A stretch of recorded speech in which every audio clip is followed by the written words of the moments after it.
तस्वीरें आप देखिए जो कोलकाता से आई हैं, बहुत ही डराने वाली तस्वीरें हैं और पूरा देश यही सवाल कर रहा है कि आखिर बंगाल में ये क्या हो रहा है। एक बेटी के इंसाफ को लेकर धरना प्रदर्शन करने के लिए वहां पर लोग जुटते हैं, जिसमें ज्यादातर महिलाएं होती है। अचानक से भीड़ आती है, उपद्रवी आते हैं, उनके साथ मारपीट की जाती है, तोड़फोड़ की जाती है, पुलिस को लाठीचार्ज करना पड़ता है, लेकिन पुलिस के कंट्रोल में कुछ नहीं होता। ये भीड़ अंदर घुस जाती है आरजीकर अस्पताल में, उसी अस्पताल में जहां पर एक बेटी के साथ दरिंदगी की गई थी। अब सवाल है कि बंगाल में किसका राज चल रहा है, कानून का राज चल रहा है या फिर इस भीड़ की शक्ल में जो आपको ये गुंडे दिख रहे हैं इनका राज चल रहा है। स्वयं पुरोहित टीएमसी के नेता इस वक्त हमारे साथ जुड़ चुके हैं। स्वयं पुरोहित जी, क्या बंगाल में पुलिस बेबस है, लाचार है? नहीं, पुलिस बेबस और लाचार नहीं है। पुलिस ने इस मामले के अंदर में बहुत ही संवेदनशीलता से जांच पड़ताल की। व्यक्ति को, जो आरोपी व्यक्ति है, उसे 12 घंटे में गिरफ्तार किया। चूंकि सीबीआई जांच की मांग उठी तो हमारी नेत्री ने कहा था कि अगर 7 दिन में कलकत्ता पुलिस इस जांच को कंप्लीट नहीं करेगी तो हम इसे सीबीआई को सौंप देंगे, और वही हुआ। हाई कोर्ट ने अगर अपने जजमेंट में उसको 3 दिन बाद ही अगर सीबीआई को सौंपने की तो कल ही सीबीआई ने इसको दायित्व को अपने हाथ में ले लिया। स्वयं पुरोहित जी, मैं उस मामले पर फिलहाल जा ही नहीं रहा, लेकिन कल देर रात जो कोलकाता की सड़कों पर हुआ, उस अस्पताल में हुआ, वो तस्वीरें चीख चीख कर कई सारे सवाल पूछ रही है कि बंगाल में राज किसका चल रहा है। पश्चिम बंगाल इन उपद्रवियों का राज चल रहा है, किसका चल रहा है? देखिए, हम 78वां आजादी का महोत्सव मना रहे हैं आज, और कल रात को जिस तरह से वामपंथी और भारतीय जनता पार्टी के नेता मिल करके कुछ लोग सोशल मीडिया के अंदर में जिस तरह का एक ट्रायल चलाया गया, जिस तरह से निर्भया कांड हुआ था, तो हम लोगों ने इसका प्रतिवाद थोड़ी करेंगे। अगर कोई भी व्यक्ति, तो आप ये कह रहे हैं कि ये जो भीड़ है, ये सब बीजेपी के लोग हैं। प्रोटेस्ट मार्च था, शांति प्रिय तरीके से अगर प्रोटेस्ट मार्च होता, मगर उस प्रोटेस्ट मार्च को जब वो भीड़ अनियंत्रित हो गई, उसमें कुछ ऐसे लोग बात कर रहे हैं स्वयं प्रकाश पुरोहित जी, आप इसका मतलब कि आप उन प्रदर्शनकारियों का मजाक उड़ा रहे हैं आप, जो वहां पर महिलाएं बैठी हैं? कौन है आप? मुझे जो महिलाएं वहां पर बैठी हैं, जो डॉक्टर्स, रेजिडेंट डॉक्टर्स बैठे हैं प्रोटेस्ट करने के लिए, आपको, आपकी नजर में वो आपको ये उपद्रवी नजर आते हैं? मैं भीड़ की बात कर रहा हूँ। जो भीड़ है DYFI के झंडे लेकर के जो भीड़ आई, मैं उस भीड़ की बात कर रहा हूँ। जिस भीड़ तो भाई भीड़ अगर आई वहां पर, ये उपद्रवी आए, तो उसको रोकने का काम किसका था? स्वयं प्रकाश पुरोहित जी, पुलिस का था। पुलिस कहाँ थी? कलकत्ता पुलिस ने ही उन्हें खदेड़ा है। कलकत्ता पुलिस ने ही बाद में उन्हें। अरे सर, अगर आपने खदेड़ा होता ना, आप क्या चाहते? अगर आपने खदेड़ा होता तो सड़क से उल्टे पांव वापस जाते, ना कि आरजीकर अस्पताल में 3rd फ्लोर पर घुस करके इमरजेंसी वार्ड को तहस नहस कर देते। पुलिसकर्मी घायल हुए आपको पता नहीं है।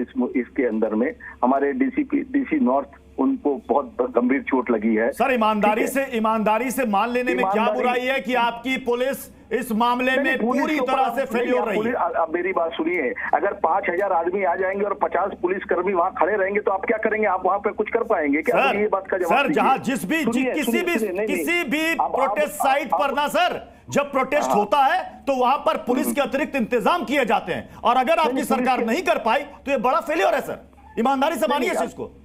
नहीं, अब आप अगर आरोप लगा रहे हैं तो अभी सभी आप आरोप हमें सुनने पड़ेंगे, क्योंकि ये जो भी घटना हुई ये नृशंस घटना है, और हम तो चाहते हैं कि जो दोषी व्यक्ति है उसे सरेआम फांसी की सजा दी जानी चाहिए देश के अंदर में। मगर जिस तरह से कल पश्चिम बंगाल को जिस तरह से एक टारगेट किया गया जा रहा है कि ममता बनर्जी को हटाने के लिए, एक तरह से कि भाई ममता बनर्जी उस समय झाड़ग्राम के अंदर में थी, और उसके बाद में इस तरह के अगर आरोप लगे हैं कि कलकत्ता पुलिस का इसमें इसमें तो साफ साफ दिख रहा है स्वयं प्रकाश पुरोहित जी कि ये भीड़ जाती है अस्पताल के अंदर, 3rd फ्लोर में इमरजेंसी वार्ड में तोड़फोड़ करती है, यानी कि सबूतों को नष्ट करने की साफ साफ कोशिश नजर आ रही है।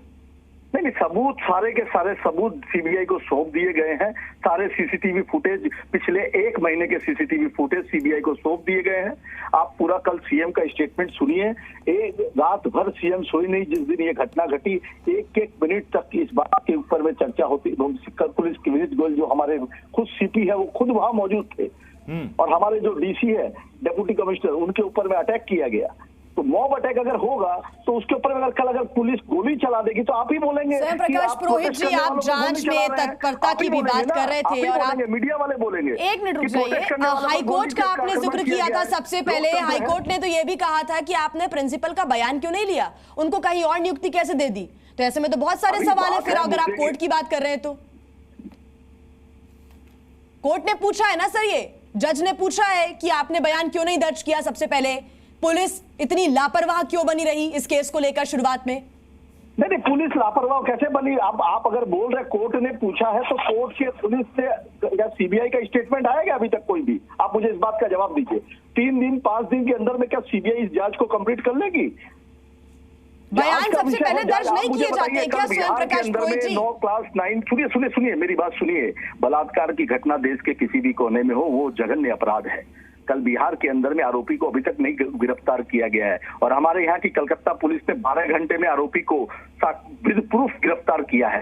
ठीक है, और उसके डीएनए सैंपल, उसके जितने भी चीज है सारे स्वयं प्रकाश पुरोहित जी उस मामले में कई सारे सवाल है, क्योंकि आपकी पुलिस ने पहले उसे आत्महत्या बता दिया था। पीड़ित के परिवार वालों को 3 घंटे तक आपने उनको अस्पताल में खड़े रखा, सवाल करिए। यही बात कोर्ट ने भी पूछा, मैं उस पर नहीं जा रहा सर।